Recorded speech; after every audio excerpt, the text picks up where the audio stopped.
Hello, എല്ലാവർക്കും പുതിയൊരു വീട്ടിലേക്ക് സ്വാഗതം. ഇന്ന് നമുക്കൊരു തേനീച്ചക്കണി ഉണ്ടാക്കിയാലോ? ഇതേണ്ടേ അച്ചച്ചി എവിടുന്നോ കൊണ്ടുവന്ന് വെച്ചേക്കുന്ന മുളയായിരുന്നു കേട്ടോ. അപ്പോൾ എങ്ങനെയാണ് തേനീച്ചക്കലി ഉണ്ടാക്കുന്നതെന്ന് ഞാൻ പറഞ്ഞു തരാം. ദേണ്ടേ ഞാനിവിടെ നോക്കി നിൽക്കുന്നു കേട്ടോ, ഇത് എന്നതാണ് കാണിക്കുന്നതെന്ന്. അപ്പോഴാണ് ദേ എവിടുന്നോ കൊണ്ടുവന്ന് ഒരു മുള നടുവേനെ കീറി അതിനകത്ത് വേസ്റ്റെല്ലാം എടുത്ത് കളഞ്ഞതിന് ശേഷം അത് ഇവിടെ ഒന്ന് വെയിലത്തൊക്കെ ഒന്ന് വെച്ച് കേട്ടോ. അപ്പം ഇതിന് മുമ്പേ കുറേ കാര്യങ്ങൾ ചെയ്യാനുണ്ട് കേട്ടോ. എവിടെയാണോ തേനീച്ച ഇരിക്കുന്നതെന്ന് നമ്മൾ ആദ്യം കണ്ടുപിടിക്കുക. ഇത്ര ദൂരത്തിരിക്കുന്ന തേനീച്ചേനെ നമ്മുടെ വീട്ടിൽ കൊണ്ടുവരാനുള്ളൊരു ടെക്നിക്കാണിത്.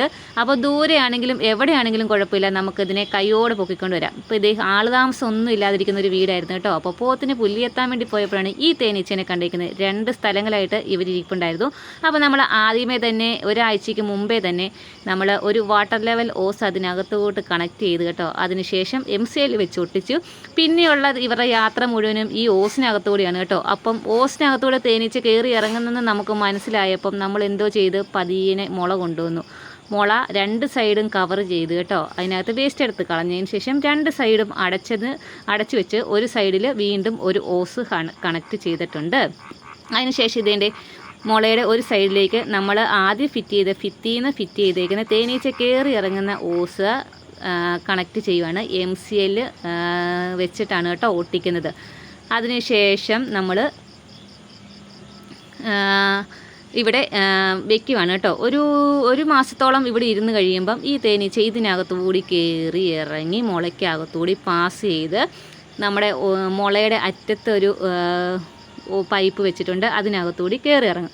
അങ്ങനെ ഇത് കയറി ഇറങ്ങി കഴിയുമ്പോഴത്തേക്ക് എന്തോ ചെയ്യും, ഇവർ മടുക്കും. കുറേ ദിവസം കഴിയുമ്പോൾ ഇവർ മടുക്കും കേട്ടോ, ഓട്ടോമാറ്റിക്കായിട്ട്. ഇപ്പം നമ്മളാണെങ്കിലും ഏതെങ്കിലും ഒരു യാത്രയിലോ അല്ലെങ്കിൽ ഒരു വഴിയിലോ പോകുമ്പോൾ മടുത്ത് കഴിയുമ്പോൾ നമ്മളൊരു കുറുക്ക് വഴി സ്വീകരിക്കുമല്ലോ, അതുപോലെ തന്നെയാണ് കേട്ടോ ഇവർ കുറേ മടുത്ത് കഴിയുമ്പോൾ ഇവർ സ്വയം ഒരു തീരുമാനം എടുക്കും. റാണീനെ എങ്ങനെയും പൊക്കിക്കൊണ്ട് മുളയ്ക്കകത്ത് കൊണ്ടുവന്ന് വെച്ച് കഴിഞ്ഞാൽ ഇവർക്ക് ഈ സഞ്ചാര ദൂരം കുറയ്ക്കാം എന്നൊരു ഐഡിയ വന്നു കഴിയുമ്പോൾ എന്തോ ചെയ്യും, ഇവർ പതിയെ റാണീനെ എടുത്തു കൊണ്ടുവന്ന് ഈ മുളയ്ക്കകത്ത് കൊണ്ടുവന്ന് വയ്ക്കും. അപ്പോൾ എന്തോ ചെയ്യും, ബാക്കി തേനും ഭിത്തിക്കകത്തിരിക്കുന്ന തേനും പുറത്തുനിന്ന് കൊണ്ടുവരുന്ന തേനും എല്ലാവരും മുളയ്ക്കകത്തോട്ട് അങ്ങ് ശേഖരിക്കാൻ തുടങ്ങും.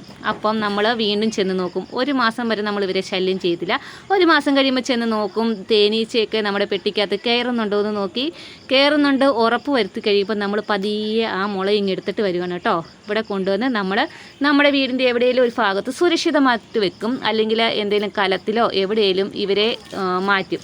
അപ്പോൾ അവിടെ ഇരുന്ന് തേനെല്ലാം സെറ്റായി കഴിയുമ്പോൾ നമ്മുടെ തേനെടുക്കും പതിയെ. അങ്ങനെയാണ് കേട്ടോ നമ്മളിവിടെ പൊതുവേ ചെയ്യാറുള്ളത്.